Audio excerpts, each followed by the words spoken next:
Hello everyone, welcome to Sankari. Today we are taking up the important topics of 11th April. The first one, inside the world of Kitharis, the shepherd of Tamil Nadu, keen on preserving the pastoral way in the face of urbanization. तो उनके ऊपर एक movie बना था Goat Life which portrayed the real life condition and their problems of the Kitharis, the pastoral community in Tamil Nadu, and how they are preserving the environment in spite of every other pressure from the government regarding the Forest Rights Act, which have denied their forest land despite their rights under the Forest Right Acts 2006. उसके बाद फिर the pastoral land is being diverted to the creation of the industrial corridor or setting up the industries, thereby denying them the pastoral rights over the land. तो एक problem के बावजूद भी वो कैसे हेल्प कर रहे हैं? They are forming a community type link, जैसे हम लोग कॉन्ट्रैक्ट फार्मिंग में बात करते हैं इन विलेज कोऑपरेटिव फार्मिंग, वैसी cooperative method in life stock example है। किथारीज एक चीफ हर्डर होता है, उनके अंदर में 7 हर्डर होता है and they coordinate with each other और दे use their specialization, heritage, and their traditional knowledge to herd their sheep, cattle, बाकी सब. Because cattle symbolizes wealth, often leading to battle over the ownership, hero storm. तो किथारी बहुत important part of the rural community है. जो भी घर में बकरी या फिर काउस और बाकी सब कैटल्स है, वो क्या करते हैं, खुद नहीं आते, वो किथारी को दे देते हैं कि आप मेरे बकरी को चरा चरा दीजिए. तो एक तो cooperative method in life stock rearing, ये एग्जाम्पल है किथारी.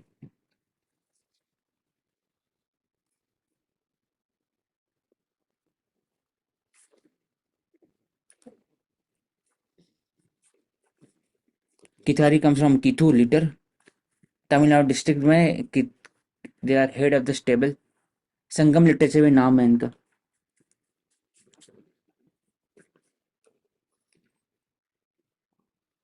Next one, regarding the national essential medicine list maintain by the NPPA, जो दिल्ली के अंदर में it has more than 1500 medicine, more than national medicine list and WHO list.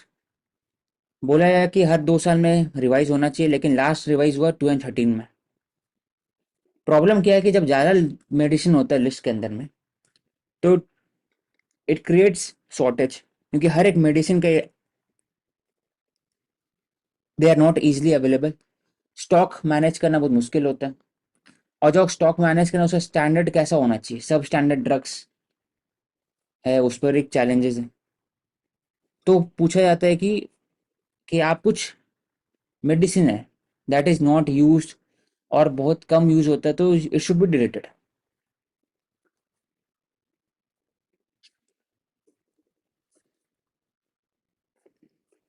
जैसे इसमें central procurement list Delhi 1500 list में, W में 1200 है, नेशनल एसेंशियल लिस्ट में 958 है ओनली.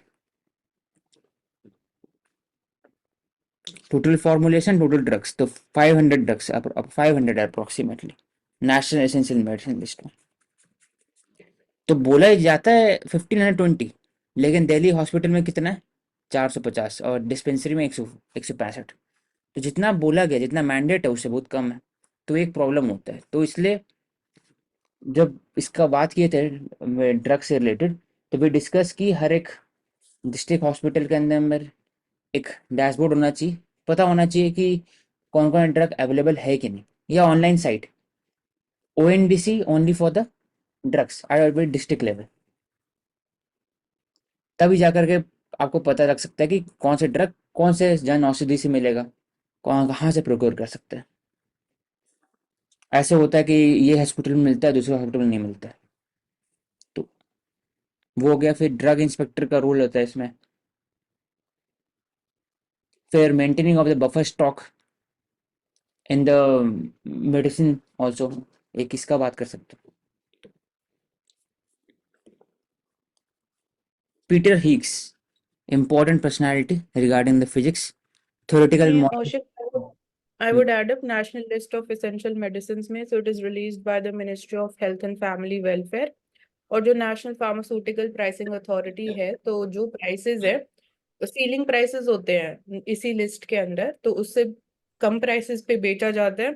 इसके अलावा क्या फैक्टर्स है, जब हम बात करते हैं क्राइटेरिया क्या है किसी भी मेडिसिन को इस लिस्ट में इंक्लूड करने का, तो essentiality of that medicine, second changing disease burden, efficacy and safety of citizens, cost effectiveness, fixed dose combinations और turnover। हम्म तो अगर high sales turnover alone it is not considered a good benchmark for inclusion this. बाकी factors भी है साथ में, but ये सारे फैक्टर्स है जो डिबेट किए जाते हैं। और WHO स्टैंडर्ड्स भी फॉलो किए जाते हैं अपार्ट फ्रॉम दिस। ठीक है, यही है। हम्म Why God particle theories like Peter Higgs matter? Peter Higgs, important personality regarding physics, जो LHC लार्ज hadron collider, ये इसको बोलते हैं CERN एक्सपेरिमेंट। तो इसका रोल क्या है LHC का? तो first of all, with the use of electromagnet, electricity and high power electromagnet, the particle is released, or it is given on the और फिर इसको यूज किया जाता है मोशन के अंदर में। मोशन के बाद at a very high speed दो पार्टिकल कोलाइड किया जाता है, और फिर देखा जाता है कि कोलिशन के बाद उसमें से कौन से वेव्स निकलते हैं। Basis on the basis of that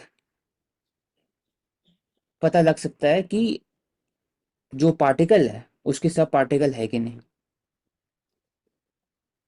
जब फ्यूजन इसमें हो हम रहा प्रॉपर्टीज है, की बात करें ना एलएचसी, औशिक, गॉड एलएचसी कैसे पार्टिकल। बात कर रहे हैं अभी, एलएचसी से काम करता है हाँ, उसी के मतलब हिसाब इसके से। थ्रू डिटेक्ट हुआ पहली बार डिटेक्ट किया इन्होंने गॉड पार्टिकल को। इससे पहले थ्योरीज थी कि होता है नहीं होता है, बट इन्होंने पहली बार डिटेक्ट किया, आई थिंक 2010 में हुआ था। तो गॉड पार्टिकल की प्रॉपर्टीज क्या है, जिसको हम हिग्स बोसॉन पार्टिकल भी बोलते हैं। तो किसी भी एलिमेंट का जब हम मास की बात करते हैं, तो इट इज बिलीव्ड कि गॉड पार्टिकल जो है वो मास प्रोवाइड करता है किसी भी पार्टिकल को।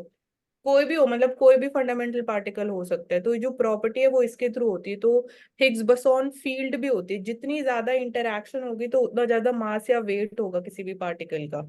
तो ये पूरे इसके पीछे जो थ्योरीज चली वो कंफर्म होती है with the detection of God particle through this experiment. और सर्न एक्सपेरिमेंट जो हुआ था उसके अंदर में हाँ हुआ था। तो गॉड पार्टिकल, इसमें क्वेश्चन किया था ना कि पहले कि इलेक्ट्रॉन का अपना मास है कि नहीं, फोटोन का अपना अपना मास होता है कि नहीं। हाँ, वो सब इंट्रिंसिक चीज नहीं है। इंट्रिंसिक नहीं है, जब रिएक्ट करता है ये हिग्स फील्ड में, तब उसका मास डिस्प्ले होता है। ये ओवरऑल एसेंस है।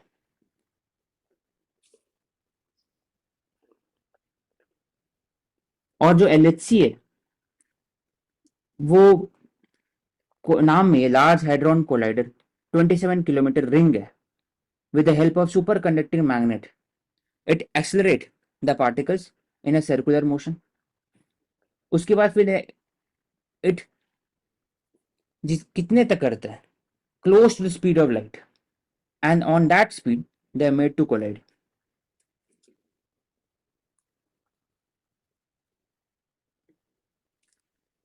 हम्म उसके बाद जो रिएक्शन होता है, एनर्जी निकला उसमें से, तो वी कैन डिफाइन कि न्यूक्लियर फ्यूजन कैसे होता है। रेडियो एक्टिव वेव्स कुछ निकलेंगे, या फिर सब एटॉमिक पार्टिकल और भी है कि नहीं, उसे पता लगता है। उसी में फिर हिग्स बोसन फील्ड का बात से में आया था, और हिग्स पार्टिकल जो समझ में आता।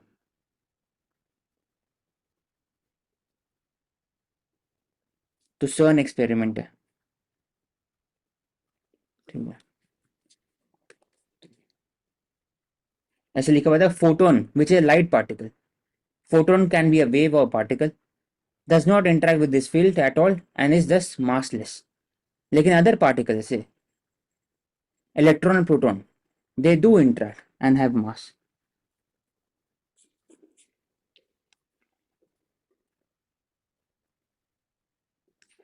An idea of an all pervasive field, just like electric and magnetic and gravitational field, which a massless particle could gain mass.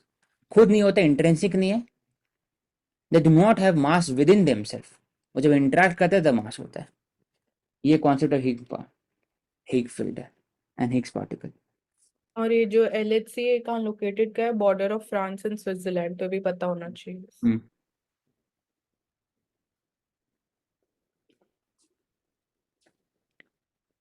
It is a world highest, largest particle collider built by CERN, Europe Organization of Nuclear Research. LHC.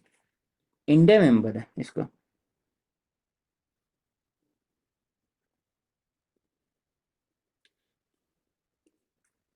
Nari Shakti election from Japan model for increasing the participation rate of women in the workforce.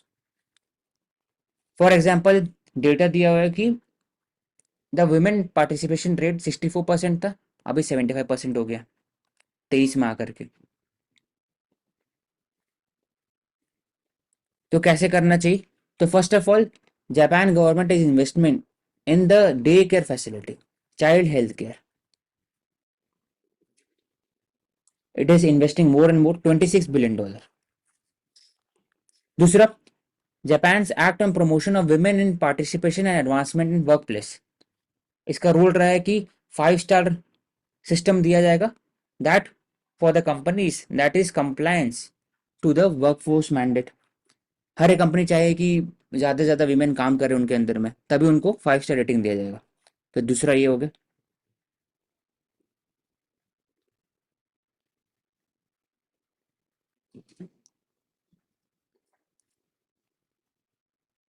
हम्म.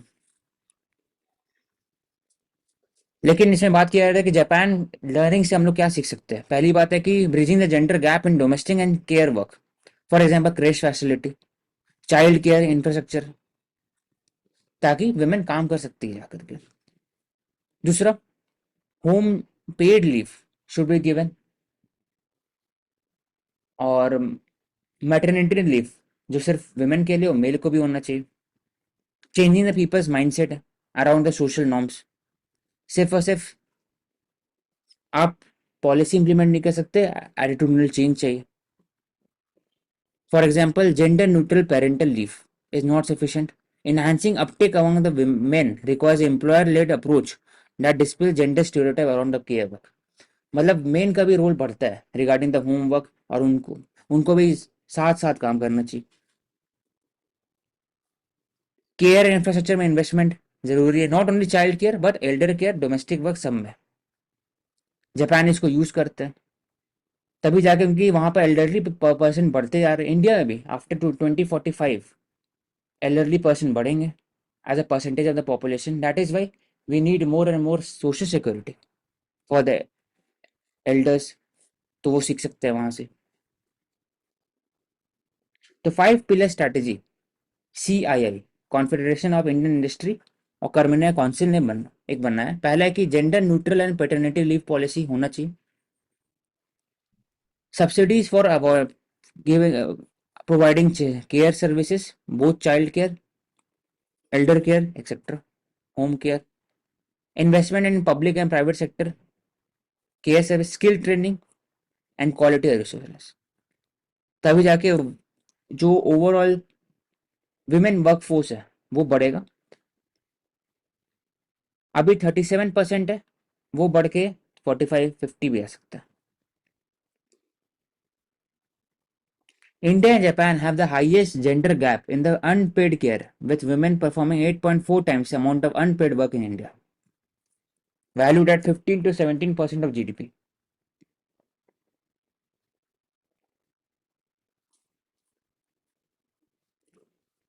तो we can learn from that. Apart from that, क्या कर सकते हैं? किसमें सिर्फ care economy की बात कर रहे हैं, सिक्योरिटी का बात कर सकते हैं. इन द वर्क स्पेस, वहां पे इक्विटी का बात कर सकते हैं. जेंडर और sensitisation for the male as well in the work space. जैसे DIE ट्रेनिंग होता है, डाइवर्सिटी इंक्लूजन और इक्विटी ट्रेनिंग। बोलो। और भैया केयर इकोनॉमी में इंडिया में क्या चैलेंजेस आएंगे अगर हम इम्प्लीमेंट करेंगे तो specifically. Care of economy exactly define नहीं है अभी, किसके लिए बात हो रहा है, एल्डर चाइल्ड केयर। फिर अगर है भी, करेंगे भी, तो उसमें मोस्टली विमेन काम करेंगे, तो कहीं ना कहीं जेंडर बायस होगा।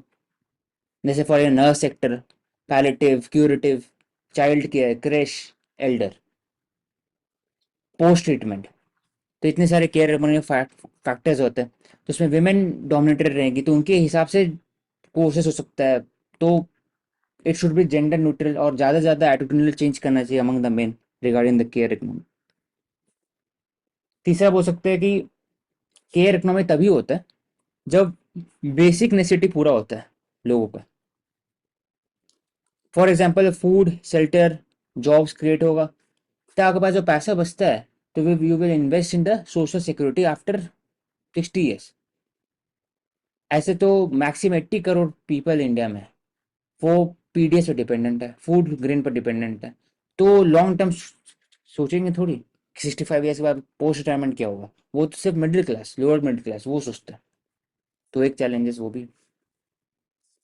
अपार्ट फ्रॉम दैट, इसी वेज, के साथ आशा कशिश वर्कर मैं और दो पॉइंट ऐड करता हूँ कि केयर इकोनॉमी के अंदर जो काम करने वाले लोग हैं, चाहे वो मेल हो फीमेल हो, सभी के जो ऑक्यूपेशनल सेफ्टी स्टैंडर्ड्स है वो पूरे नहीं होते हैं। जो मिनिमम वेजेस मिलने चाहिए उनको, वो नहीं मिलते हैं। इसके अलावा जब हम बात करते हैं कॉन्ट्रैक्ट सिस्टम, तो अगर आप देखें कि जो केयर इकोनॉमी, अगर हम बात करें नर्सिंग स्टाफ का, तो जो एल्डर्स होते हैं फैमिलीज में, नर्सिंग स्टाफ हायर करते हैं कंपनी से, तो उनको जो पे दिया जाता है ऑन रिकॉर्ड, उसका आधा ही पे उनको मिलता है। तो कहीं ना कहीं उसके अंदर भी जो उनका पेमेंट मैकेनिज्म है वो भी पूरा नहीं मिलता है। तो इसी के लिए जो हमारे जो चार नए लॉज हैं, लेबर लॉज जो है, जिसमें ऑक्यूपेशनल सेफ्टी की बात है, मिनिमम वेजेस की बात है, और डिजिटाइजेशन की बात है, तो उनसे कहीं ना कहीं केयर इकोनॉमी के अंदर ये जो जितने स्ट्रक्चरल चैलेंजेस हैं इनको पूरा किया जा सकता है। Thank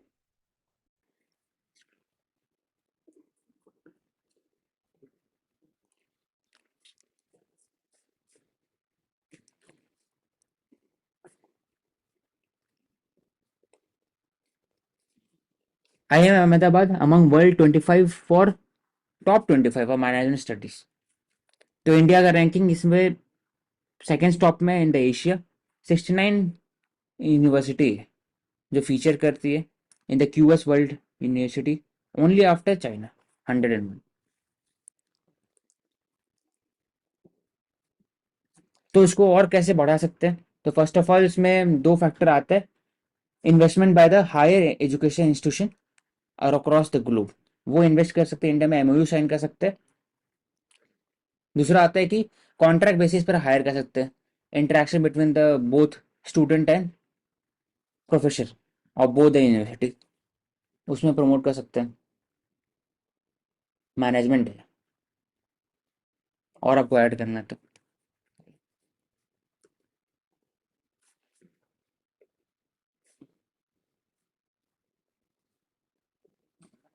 we have discuss in detail की हीट वेव कैसे होता है। IMD declares heat wave, plains के अलग अलग होता है और वैलीज के लिए डिफरेंट होता है।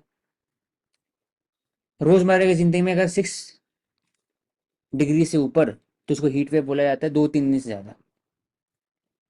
30-35 डिग्री वैली के लिए, और 40 डिग्री तक प्लेन के लिए उसको हीट वेव डिक्लेयर किया जाता है। तो उससे प्रॉब्लम कहाँ कहाँ पर है, तो हम वी हैव डिस्कस यस्टरडे कि it is not gender neutral, it affects women more.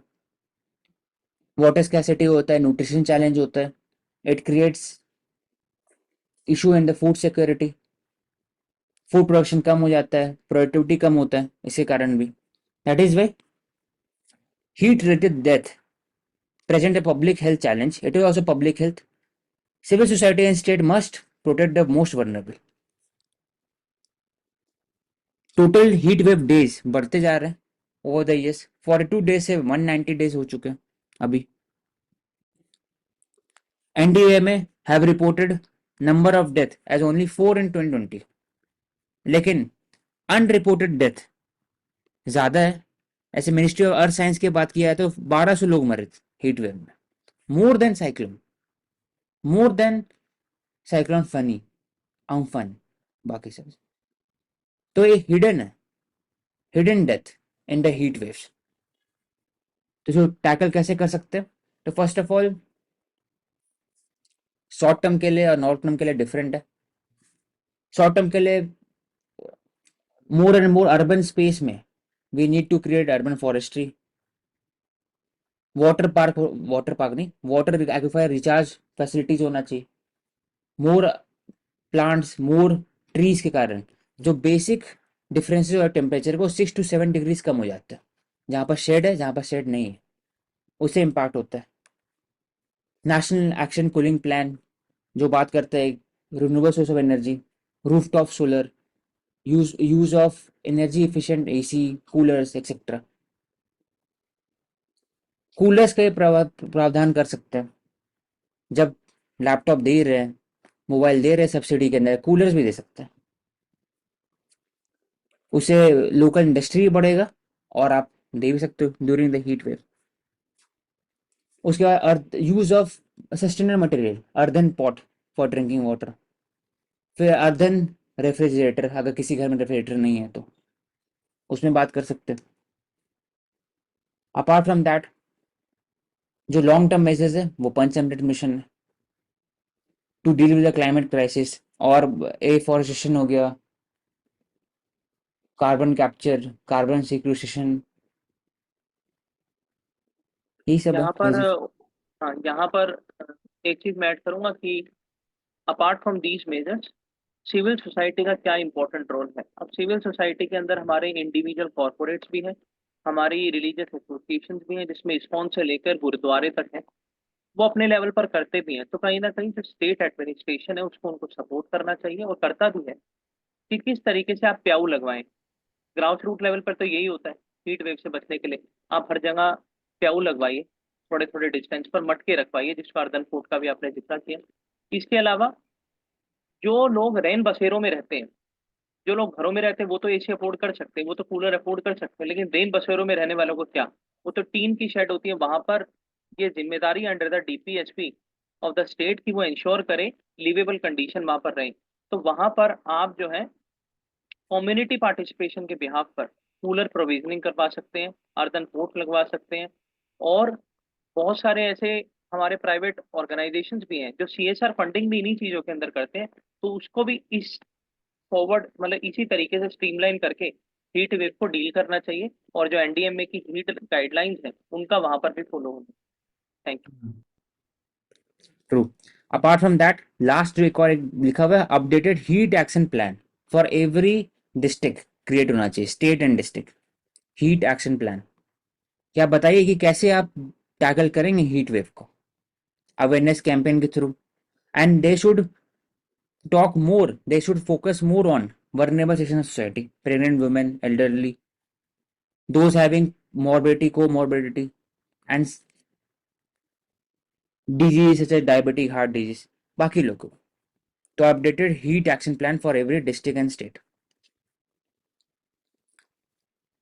Regarding Russia and India relationship, India is importing huge amount of crude oil from Russia, और वो लीगल चैनल के थ्रू ही होता है। इसमें we learn the concept of the dark ship, जिसमें वहां को उसके ऑयल टैंकर आते हैं and in the mid ocean अपने ऑयल टैंकर से एक्सचेंज होता है, और फिर वो अपने ऑयल टैंकर फिर they use that crude oil to whitewash the Russia's crude oil. तो एक आसान हो जाता है रशिया को टू गिव द पेमेंट। और बोल सकते हैं कि सिमिलरली रशियन डायमंड जो बहुत इंपॉर्टेंट रॉ मटेरियल है for the diamond industry in India, क्योंकि India polishes around 8 to 9 diamonds पर 10 diamonds worldwide. Famous diamond factory Gujarat में, तो उसके अकॉर्डिंग देखा जाए तो ये diamond processing factory where India host 95% of market, और mostly India also imports diamond from Russia, तो इसमें एक चैलेंज रहता है। G7 डायमंड बैन, क्योंकि Russia creates a revenue of 4 billion euro per year exporting diamond, raw diamond। तो इसमें question उठता है कि क्या इंडिया पर इफेक्ट होगा?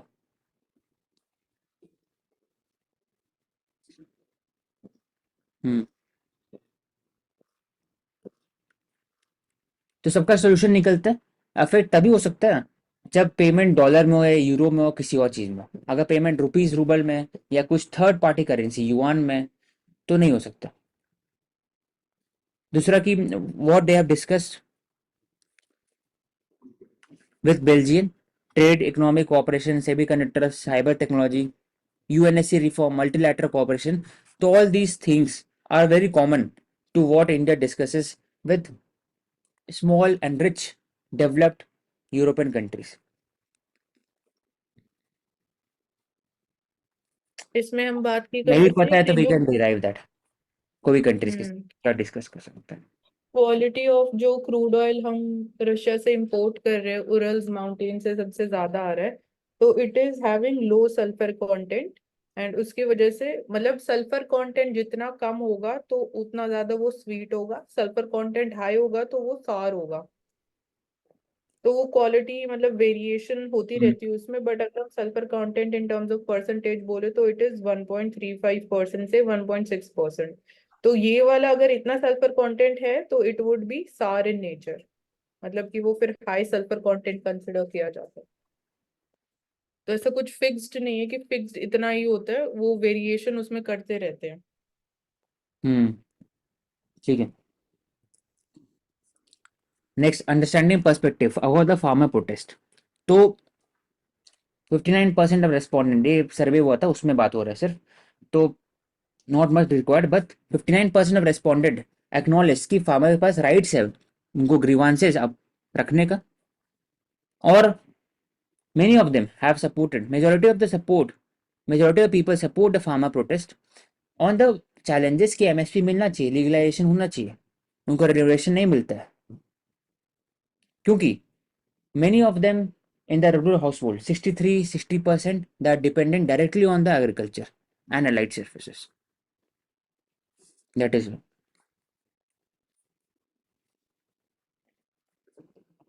बहुत कम ही जन है जो they are not aware of the farmer protest in Delhi, 10%। तो इसका मतलब है कि farmer protest, it has generated a huge awareness among the farmers in India, चाहे वो सपोर्ट करे या ना करे, उनको पता है किस पे बात हो रहा है, क्या जेन्युइन है। तो जेन्युइन 60% है, बाकी 16% बोल रहे कि it is a conspiracy against the government. इसका मतलब 60% of farmers they are talking about MSP, उसको लीगल बनाना चाहिए, समय से उनको मिलना चाहिए, रेन्यूवेशन मिलना चाहिए, मोर एंड मोर रिफॉर्म होना चाहिए एग्रीकल्चर सेक्टर में for the pro farmer policy. तो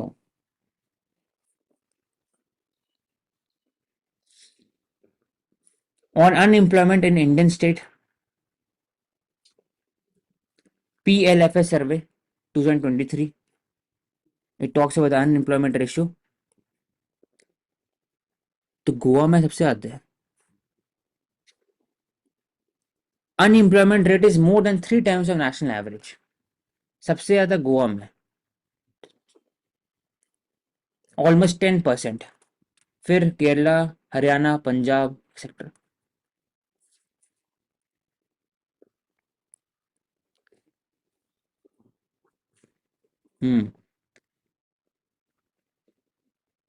A large number of informal self-employment is accounted for the agriculture rural economy, इसलिए वन एम्प्लॉयमेंट के अंदर में नहीं आता। लेकिन अर्बनाइज स्टेट है, वहां पर high degree of unemployment, for Goa, Haryana, Kerala. वही वेर एस जो कम अर्बनाइज स्टेट्स हैं जैसे झारखंड, मध्य प्रदेश, यूपी, बिहार, वहां पर they are mostly dependent on the aggregation facility, that is why वहां पर इनफॉर्मल जॉब मिलता है एज कम्पेयर टू वो स्टेट में। तो वहाँ जो जॉब सीकर है वो जाकर मनरेगा में काम कर सकते हैं, फिर रूरल इकोनॉमी में कंट्रीब्यूट करते हैं। यहाँ दिक्कत हुआ था। एजुकेशन बढ़ते जा रहा है, उसके हिसाब से जॉब नहीं मिलता है, स्किल नहीं रहता है। They do not possess such kind of skill required for the modern sector. Basic education तो है, लिटरेसी बढ़ गया है, लेकिन क्या स्किल है? ज़्यादा से ज़्यादा वो लोग चाहते हैं कि हाई वेजेस मिले, उनका जॉब अलाइन हो स्किल के अनुसार, लेकिन ऐसा होता नहीं, क्योंकि वो जो जॉब इनफॉर्मल सेक्टर में नहीं है। इनफॉर्मल जॉब सिर्फ और सिर्फ सेमी स्किल्ड अनस्किल्ड के लिए, वो भी एक चैलेंजेस है। इसलिए बात हो रहा है कि एजुकेशनल अटेनमेंट इतना बढ़ता है, अर्गनाइजेशन इतना बढ़ता है, तो चांसेस ऑफ अनएम्प्लॉयमेंट वो भी बढ़ जाते हैं। तो ये काउंटर आर्गुमेंट है, जब we can write in means counter argument, ये भी होता है। इसलिए that is why we are talking about ये जो स्किल्स है, it should be according to the market research, according to the market driven, rather than कि बेसिक एजुकेशन पूरा होना चाहिए, लेकिन उसके अलावा जो आजकल सिर्फ इंजीनियरिंग इंजीनियरिंग चल रहा है वो जरूरत नहीं है बाकी सबको। इंजीनियरिंग में हाई प्रिसीजन, उसे के लिए डिग्री चाहिए, इन्वेस्टमेंट चाहिए, लॉन्ग टर्म स्टडीज चाहिए, पीएचडी करना होगा, तब आपको आपको हाई स्किल जॉब मिलेगा। अगर आपको high skill job without engineering चाहिए तो टेक्निकल स्किल हो गया, आईटीआई हो गया, पॉलिटेक्निक होगा, वो इंपॉर्टेंट है for the rest of the country, उसको प्रमोट करना चाहिए एट अफोर्डेबल रेट।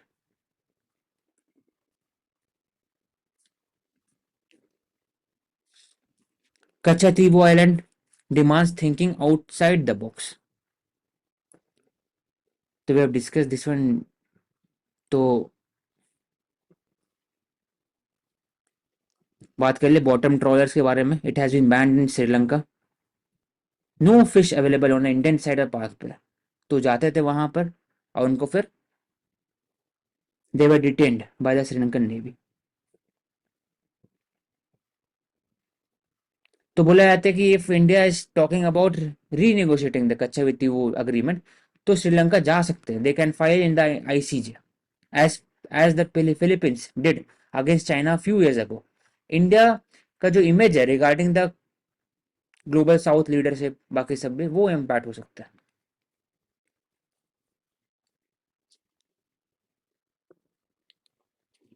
दो डिसीजन है।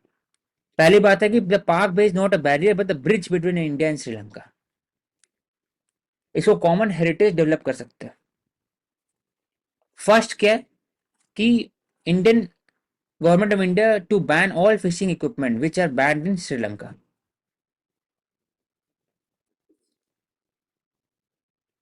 दूसरा, Sri Lanka fisherman can fish in Palk Bay for 3 days while Indian fisherman can fish for other 3 days। ऐसे करके हम लोग जॉइंटली कोऑपरेट कर सकते हैं in the park bay on in that region to encourage the Tamil fishermen of both the country to form cooperative society and venture into deep sea fishing। वहां पर trawler use कर सकते हैं। इसका मतलब कि जब डीप सी फिशिंग की बात करते हैं इन द इंडियन ओशन, वहां पर ट्रॉलर यूज करें कि यहाँ पर स्मॉल बोट्स यूज करें, उसके कारण कोरल डैमेज भी नहीं होगा और एक दूसरे का जो फिशिंग राइट्स है वो भी इम्पैक्ट नहीं करेंगे। तो ओवरऑल तमिलनाडु फिशरमैन और श्रीलंका फिशरमैन के साथ जॉइंट कोऑपरेशन, जॉइंट कोऑपरेटिव बना सकते हैं under the MOU signed by the both Sri Lanka and Indian government. ये एक कुछ इनिशिएटिव है वो ले सकते हैं for the peaceful solution regarding Katchatheevu island and that region. एक कॉमन हेरिटेज बना सकते हैं पाक बे को, गल्फ ऑफ मन्नार एंड पाक बे, क्योंकि लोग गल्फ ऑफ मन्नार से जाकर के पाक बे में जाते हैं फिशिंग करने के लिए और वहीं पर Katchatheevu island.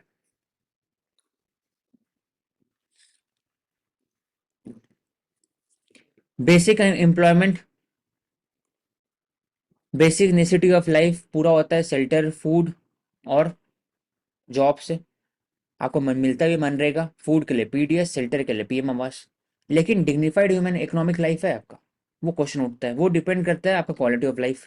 Quality of life depend करता है health expenditure, health insurance, out of pocket expenditure come, education ज़्यादा और प्रिवेंटिव हेल्थ केयर उसमें फोकस ज़्यादा, न्यूट्रिशन में focus rather than quantity of food. ये सब डिग्निफाइड इकोनॉमिक लाइफ पोर्ट्रे करेगा। आपके पास अपॉर्चुनिटी कितना है कि अपने सोशल इकोनॉमिक लैडर को आप ऊपर जा सकते हैं, अपने बच्चे को पढ़ा सकते हैं, वो क्वेश्चन उठता है। तो वही लिखा हुआ है कि गेटिंग जॉब्स हर एक सोसाइटी के अंदर में, हिंदू, ओबीसी, एससी, एसटी, मुस्लिम, अपर कास्ट, सबको। सबके लिए डिफिकल्टी है 50% से ऊपर।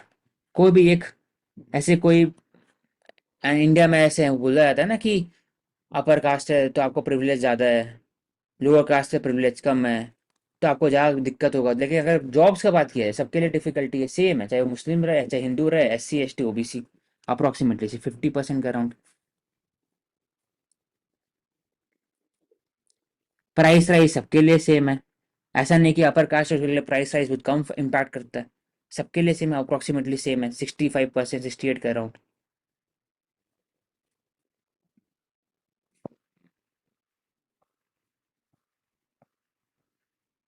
इसमें रूरल अर्बन डिवाइड भी रेयर हो चुका है।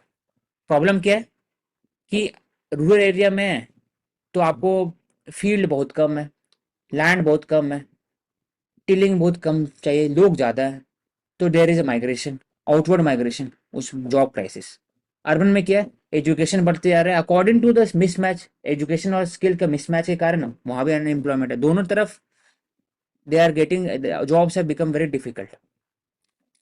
तो रूरल अर्बन डिवाइड है वो भी धीरे धीरे चेंज हो रहा है, वो भी कम होते जा रहा है with regarding to unemployment employment.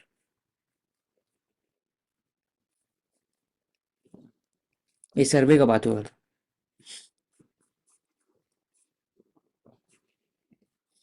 Corruption has risen over the past 5 years, says 55% of respondent.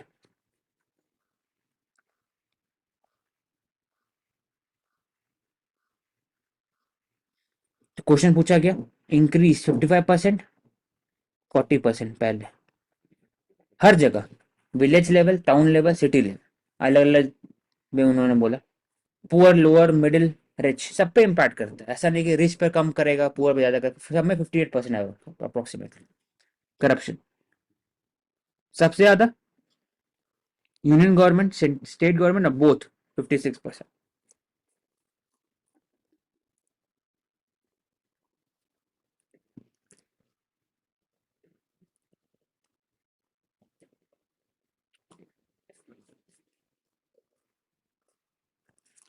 Bhima Koregaon case, Mansi basic बता दो इसको।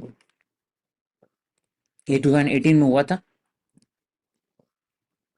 आई थिंक ये कास्ट रिलेटेड वायलेंस से था 2018 एंड में, हिस्ट्री।